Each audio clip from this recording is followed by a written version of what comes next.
outlets, tons of outlets. Positive. But I just wanted something healthy, Right. something that kept me engaged, something that got me outside. Okay. While working in data analytics, I did a lot of work in the nightlife, a lot as well. Okay. So a lot of people, you're always out. I got paid going downtown and setting up shop and see who wants to do it, you know? Yeah. And it became, that's what it became. I started practicing my marketing. Essence Fest 2 years ago. I was like, I started going from once again being a consumer to being a provider. And so when there were big weekends, I wasn't out there like that, like I used to be. You would see me at a party like 2:00 in the morning. And that's so I could go and link up with some friends that came down. But I just finished doing a night full of bike tours. You know what I mean? Like I started spending my days at the convention center instead of like observing the atmosphere to actually promoting, you know? Like I just started coming up with the catchy ways to promote. And one of them was like, I just put this flyer on these Mardi Gras beads. So I got these Mardi Gras beads and got these colorful zip tie the flyers, punched holes in the flyer from Kinko's, put them on Mardi Gras beads and handed them out. People went crazy for these beads. Wow. I don't know if they thought they were VIP passes or whatever, but it worked because the business I started, you know, and I've also had very loyal customers. A friend of mine named Lauren, she's one of them. Like she's always been supportive and like, you know, there's some people that just see it and get it. And, you know, so when there are people that don't get it, it will bother you if you have expectations for that person. So don't expect them to get it. And it's okay if they don't. And a lot of times you have to understand that people can only lend what's in their capacity to give. Right. You know, if they've never owned a business, if they've never done it, you can't ask these hard questions to somebody. Right. You know, you don't go to a math teacher asking science questions. Like, or you can't, and even though they're your friend and they get you in so many levels, there's certain things that they just won't know. Right. And that's why you'll get so much negative feedback from somebody. And it's not the unwanted feedback. But it's just, you got to keep taking those steps. But the mental state of it, like, so I know, look, we've been at this a while. I'm sorry. I was about to say, like, I can't keep talking to you as long as I don't know. I'm going to have to, like, have 5 episodes. Just do like Vlad and Boosie. Have 42 episodes. Get your YouTube streams up. For all you YouTubers out there, follow Vlad, man. I don't even like his. I don't know the man personally, but his business concept, his YouTube videos, is about streams, right? So he does one interview on Boosie that he used to post maybe once or break it down into 2. So he would have like 1 million streams on this one video. Now he has 1 million streams on 40 videos because he'll give you 5 minutes of Boosie, 5 minutes of Boosie, 5 minutes, you know, so it's crazy. Like they play all kind of numbers with this and games and whatever, but it's just strategies. Right. But well, I'm gonna have like that many. My bad. No, I have like so many more things. That's why I'm like, I don't know how deep you want to go. I can keep going. I'm good. This is on you. Like, look, I'm at work. I don't know what you. Right. If somebody comes for a bite, they come. But I definitely appreciate the platform because there's so many people that you don't get to express. You don't have an outlet, and you know the progression. I like the progress of Portia. I love that name because it will lend itself to. I talk to customer up. It will lend itself to giving, you know, to a lot of mental strain that you can't really, like, people don't think it's normal to talk to somebody. But one of the things that I would definitely say is when you're going through entrepreneurship and everything that it comes with it, you don't really know how to handle, you don't realize how mentally taxing it can be. And I think that's with anything new in life, but it's definitely worth it if you can continue to fight the fight. I'm not gonna lie, like I wouldn't change this for the world. I was talking to my mom and we were talking about credit, and I told her, you know, I was working with a firm to get it back to where it needed to be. Right. Excuse me. And I told her, but you know, at the end of the day, I would rather be an entrepreneur with jacked up credit instead of being in corporate with the 800. You know what I mean? Like I just, that's just where my mind is. And it is very freeing. It won't be freeing in the beginning because it will have you stretched in different directions. It will stretch you as a person, it will groom you. But if you can withstand, find that outlet, especially it's during a pandemic. Like, a lot of people have a lot of things going on, so that's why it has to be something like, I would ride bikes for free. Right. You know what I mean? So it has to be something you feel that passionate about. Right. And I never saw bikes as being a business for mine, ever. Like, ever. Like, I'm not even gonna sit here and because I want to be so brutally honest about it, because I don't want people to think that they have to have this lifelong ambition. If you have one, great. But it comes to you sometimes. If you pray for an outlet, if you pray for something different, if you believe in something different, whatever your belief might be. But if you just really trust and believe that you can. Right. Especially with myself, I've helped other businesses become successful, whether corporate or outside of corporate. And I saw the value in the product. I saw the value in the service that it provided. So I did have that insight. But that was from an opportunity that I created. Well, I was blessed with. Let me put it that way. Well, and I think something else that you said was so key is just about being around the visionaries. And that was earlier on. But even like you said, so even if someone's coming to work here for you now, like, one of the things, like, even when I come hang out here, like, part of the reason I like being here is seeing your vision come to, like, seeing that, like, for me, because I want to get to that space. And so just what I have learned is being around visionaries, you gain vision. And so if you don't have your own vision yet, like you said, supporting, being around people, working for people, even if like you said, it may not be for a lot, but at the end of you're gaining so much more than that paycheck. Yeah, you are. It's no paycheck can replace that. Right.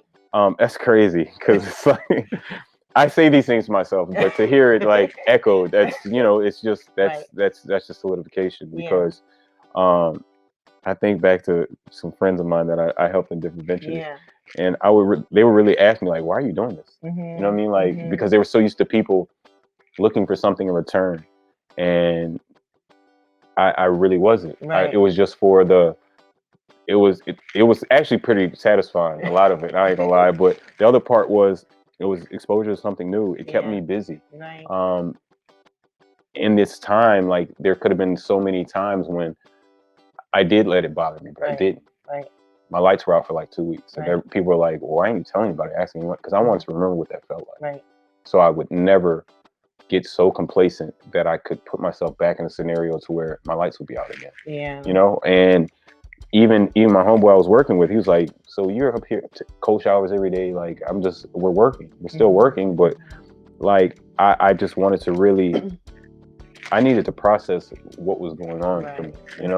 I need to process, like, for family, like, what it was, and just kind of, so you do, but that's something I had to want for me. And at the same time, like, on the outside, I'm still working. I was around some visionaries, some New Orleans visionaries that really did some amazing things in some different fields, from entertainment to transportation, to restaurants, to fashion, to photography, to, like, I really had to open myself up to a different way of thinking. And you do. I do want to say to those, like, who maybe you want to do something, but you don't know what or where, like, just start out by supporting other people. Because again, when you're supporting an entrepreneur, a visionary, when you begin to develop relationships just out of sincerity, not because you're trying to get something from them. Start there. Be sincere, but be curious. Like, learn about it, learn about them, support them. And the more that you're around that, and the more you start finding yourself around entrepreneurs, the more, again, you can gain vision, it will help you. And it will be a struggle sometimes. And even that was one of the points I wanted to say about friends and family, that sometimes, and it's not every time, but sometimes it may be that they have dreams and aspirations too. And when you see someone else starting to step out, sometimes fear can grip them. Like, I know I should be doing something else too, or I want to do something else too, or sometimes they limit us and put us in boxes, and they just never, or they just don't have the vision for what you're doing. It could be a variety of things,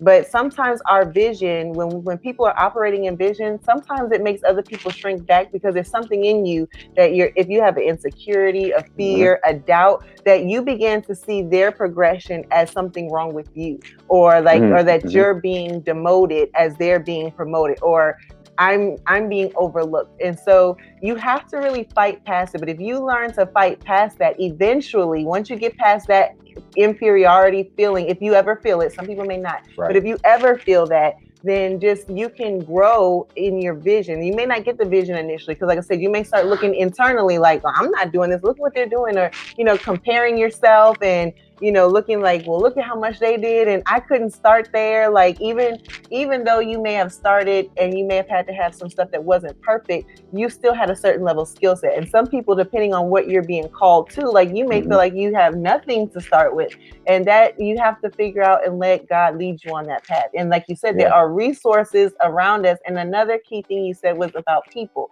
building relationships with people. Many times now we don't really take the time to just sit and talk to people, get to know them. And when you do that, and when you open up, I believe, and this is something I've been saying, thinking about lately, our answers and I think, no, we were having a conversation. You said it, and I thought about it. I was like, but I always thought about the fact that the things that I need are within the people around me. Typically, I believe that God sends people in our lives for a reason. And if we could just begin to look at the people who are around us and maybe do a little more to, build a relationship, develop connection, you never know what answers that you've been praying about that can be alleviated because you're talking to them, because you're.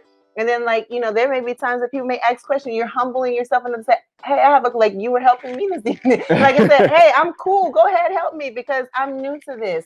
And so, and being okay with that. And so living your reality and your truth. And I just encourage people to build relationships, to get out your box. And that will help you to begin to even think within and say, what can I do? I have a friend who's from the Bahamas. She said everyone there, I don't know if it's every single person, but a cultural thing is that they raise their children with an ability to have some kind of entrepreneurial skill so that they never have to be dependent on a job. When I heard that, I was like, wow, why don't we do that? Because it's so hard. We are so driven to having a job, that we really and there are people, if you came from a family that did that, great. But for the majority, it's really hard for people to build up that confidence or that space to say, I'm going to do this on my own. And then I know I'm saying a lot, but then I'm not saying anything because you're saying exactly what needs to be said. You're definitely putting your professional, you're touching from that professional perspective. And then the last thing where you were talking about is the perfectionist.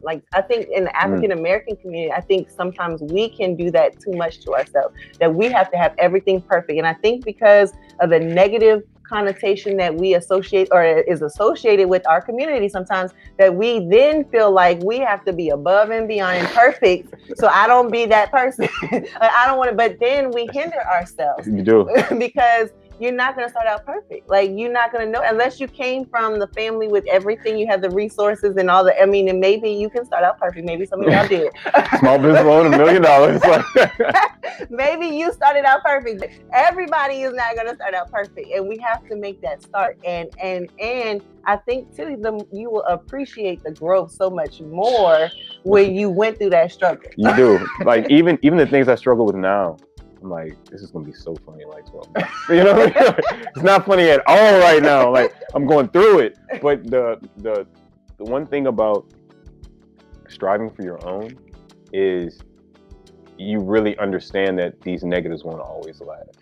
You can be rest assured that right now I'm like, this is terrible, but in my back of my mind, a couple months from now I won't even remember. So once you can stand on that and have that inner confidence about what's going on, as you should in any aspect of life, but it's hard to build that in the current state of clocking in every day and being reliant on somebody else for that. Right. And when you said that, it's just a lot of that's by design. I have my own theories about some things in life, and that's one of them. Is just we're groomed to be that. We're groomed from an early age, and that's why when you said about homeschooling, I think that's amazing because your children aren't going to be part of that systemic, right. that systemic kind of cycle. Right.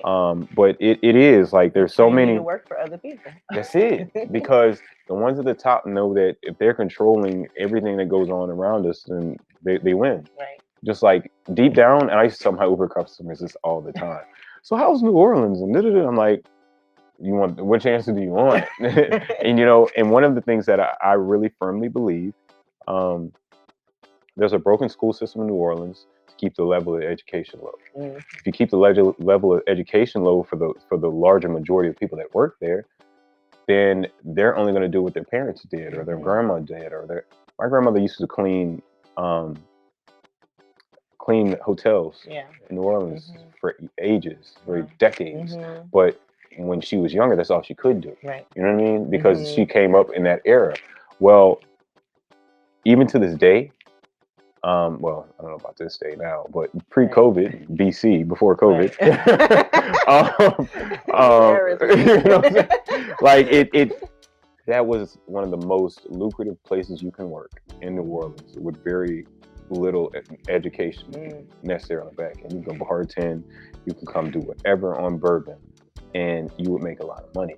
So if you keep the education low, you would always have a workforce for your most highest grossing revenue generation, which was tourism. Whether it's from the men from the horses to giving guided tours. Not saying that any of them are uneducated, because I've met so many educated people in this field. Just and one of them, people be shocked. So you got a degree from where, and you're doing what? I'm riding a bike and with this big ass smile on my face. I'm sorry, but that's just how it would feel. But deep down, that's what So there's like even that. Like I feel like that's structured to keep corporations in business. And with me, really going into so many different corporations and so many different fields, from banking to finance to housing authorities to insurance to medical to all these different fields, like I'm started seeing like the underlying premise of what business is really about. And I didn't really want to be that. And to have a young Black person walk in and say, I want to own my own business, because tangibly they were like, I can rent some bikes out. So if I can bring something to the table that's tangible, that helps people understand that it's okay to just do something outside of the norm of business, that's all I'm in it for. Like I feel as though, I get so many younger kids that have seen me grow, that they're still so excited about what I do. And that lets me know that this is not something that it's a phase that you just grow out of. It's something that it's one of those lifelong skills and things that you can enjoy. And just being able to be a facilitator, that it's been amazing. Like I've had more conversations about business now than when I was wearing suits. Because when you're wearing suits, and we all have family that, hell, I didn't come from a family of parents that worked in suits every day. So you can't completely relate to what it takes to get there. But you come to a bike store and you see somebody with a bunch of bikes and some tools, and you can relate to, like, you just take some things around you and make something of it. So it's been a lot of different byproducts and every day. And that's why when I want to get down or I feel bad, I try to remind myself that it's bigger than that. It's bigger than what I might be going through. And I've been blessed to provide outlets during times, like you said, during COVID, during times when nobody else has been able to provide it and flourish. So it has been like, and these types of conversations help. And I'm glad that you're really doing these series, because there's so many people that need to hear it. From a local perspective. We watch YouTube and we watch these other programming, and it's just like, all right, we get it. We hear what you're saying, but it's not as tangible as somebody right there that you can physically go on the corner of 3rd and Main Street and be like, you know what I'm saying? Like, I've seen that place before, so it does. It's a huge help for people. And I know this was a lot to sit through, and look, we probably could keep going on, but like that's really what I mean. Like, it's worth it. Like I used to, I'll be honest with you. One of the things that I started doing, I got rid of cable a very long time ago. But one of the things I started doing was paying attention to me and what I was going through and what I was feeling. And on a day-to-day basis, I would find one YouTube video on it from a reputable source. One of my go-tos has always been TD Jakes. But there's so many amazing people. Right. His message just kind of, his presentation just resonated with me.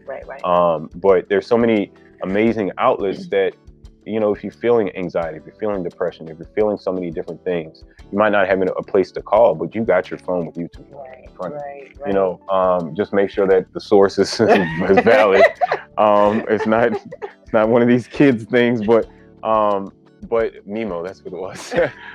But there are, like, I used to listen to, you know, when I started talking to my mom about it, my family about it, Dr. Cindy Trim.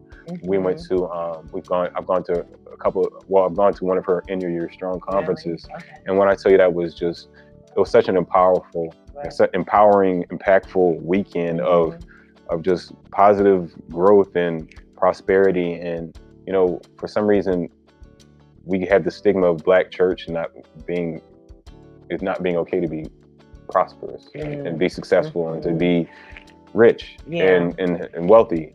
It's not like that, you know. And I learned a lot of that because that's what God wants for you anyway. Right. Because if I'm wealthy enough to open up a bike shop and share that with somebody else, why wouldn't I keep getting blessed? Right. Because I've seen families come in that might not have anything else to do for a birthday party, or I've seen families come in and, you know, I'm gonna say this, but I'm flexible to a certain extent. Like, you know, I would see families come in and they might not have it to spend on that, but you know, give me what you got. Let's make it work. Y'all just go enjoy yourself. Come back and see me. Like that's what my customer service is based on. But we're not gonna do that on a regular. No. We're gonna pay full price. So that's what, you know. The real way to support Black-owned businesses is pay full price. That's it. And you have done that time and time again, so I appreciate it. People tell me get a bike, but I'm like, this is the only night I come out. And if I have my own bike, I can't support. So I'm gonna pay the price. And even if I have my own bike, I don't want to put it in my car. I'm gonna pay them, and that's my night to support because I don't do the tour. I've done tours, but I'm like, well, since I keep coming back, like I like to do this, and so I'm like, well, I'm gonna keep paying, and I try to get. And that's been amazing. That's been amazing because, you know, it is, and I've learned that initially when we started in New Orleans, we charged more, and you know, we were being on par with other people, and like, because there's tons of bicycle tourism companies in Baton Rouge. I mean, in New Orleans that do daytime tours and other tours, and you know, but the prices are higher, and even here, my prices haven't changed in 4 years. I might have to change now because somebody dined me out to the tax people saying that they're trying to tax me in some new way that they've never done before. You know, so it's okay. I just pay my taxes and keep going. But you know, it's those type of additives where now I might have to increase my price. Right. But outside of that, like, I felt like I'm not completely. Money wasn't the end goal. Yeah. It was help me sustain and keep going. But and when you operate from the right perspective and not let money or wealth, greed, any of that dictate your moves, you sleep better at night, and then you really start to see the true essence of what you're bringing. Yeah. So wow, this has been really amazing. I appreciate it. And it's clearly so much more than bikes. It's not just about the bikes, folks. And it is the bikes, and the bikes are wonderful, but there's so much more inside of you. And I think, like I said, for people to just take time to just be interested, be curious, learn instead of like shutting down or not even wondering. But I have learned so much from just being curious about people. I like that because it's so true. Once you are, you'll get jewels you never knew you were looking for. Exactly. Be curious, not critical, y'all. Come on. And support Black-owned business. So this today I never said it in the beginning, but clearly we're talking about business. We're talking about entrepreneurs. And so we definitely want to encourage anyone who's out there starting their own business, who's beginning that path, to be encouraged. Maybe you're already doing it and maybe you've been burnt out or needed a support system. And that's something we do want to create. And so, you know, there will be some kind of community activity following this, you know, for entrepreneurs. And so that will be more information to come. So definitely be on the lookout for that. I do like to ask everyone before we leave, what is one thing you do for self-care?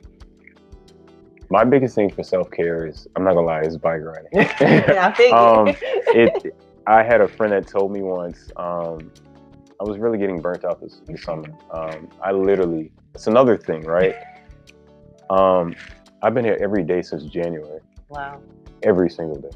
Wow. I took one trip and I missed a couple days, but outside of that, people don't understand. Like, I literally would sleep here sometimes. Wow. Because I needed to feel a part of this to grow it into what it has become.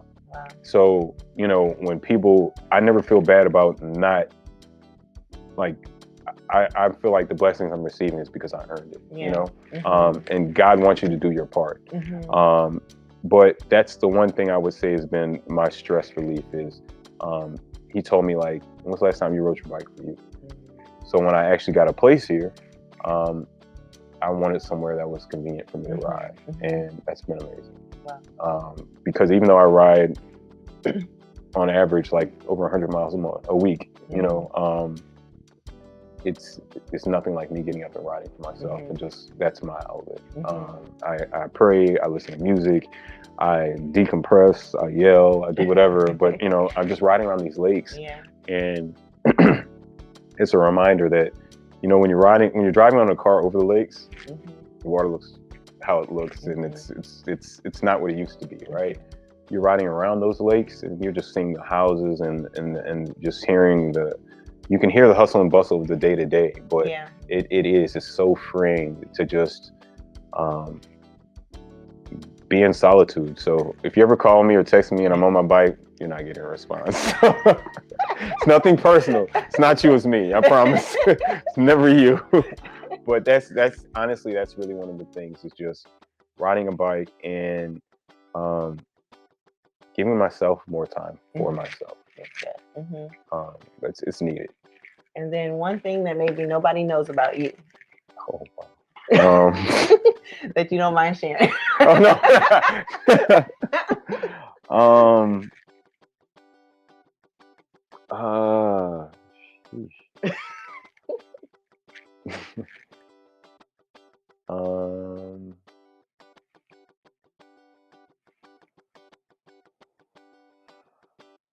And the only reason why it's taking me so long is just because I'm one of those that feel like the answers matter. But one thing that I would say that nobody knows about me is, I think just that the will and determination that I do have when I put something towards it. Mm-hmm. I don't think anyone really knew how much time. My mom, she learned over time, like, you're still there? I would wake up and put up lights. I would wake up and put bikes together. Mm-hmm. I would wake up and, and I had to learn that about myself. Mm-hmm. After Katrina, I did cleanup after Katrina. Mm-hmm. And I never thought that I could work the way I worked. It was 7/12s, rain, snow, like whatever. It didn't matter. Whatever, because it was cold. Yeah. So whatever the weather was, I just showed up. And in life, if you just show up, you'll get so much further. Yeah. So I've really learned to appreciate the showing up factor. That's good. That's good. And you want to say one last thing to entrepreneurs? Be open and receptive to trying new things. Dig inside yourself to see. Answer that question. What would you do for free? And can you market it? Can you monetize it?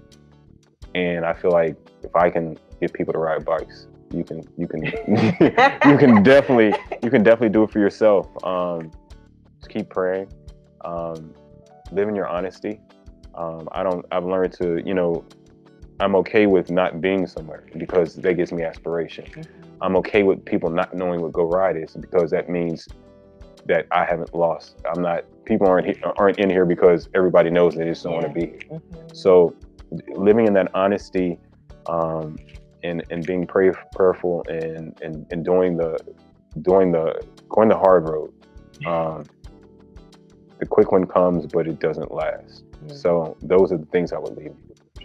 Thank you. You're so welcome. Thank y'all. To money.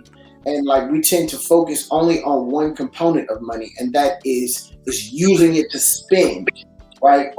We don't see it we don't see it as a seed. You know, we don't see. So I think just culturally, what I wanted to do with my family is show us that, hey, you know, let's stop looking at money as to what it can get us in terms of commerce, you know, in terms of the marketplace, right?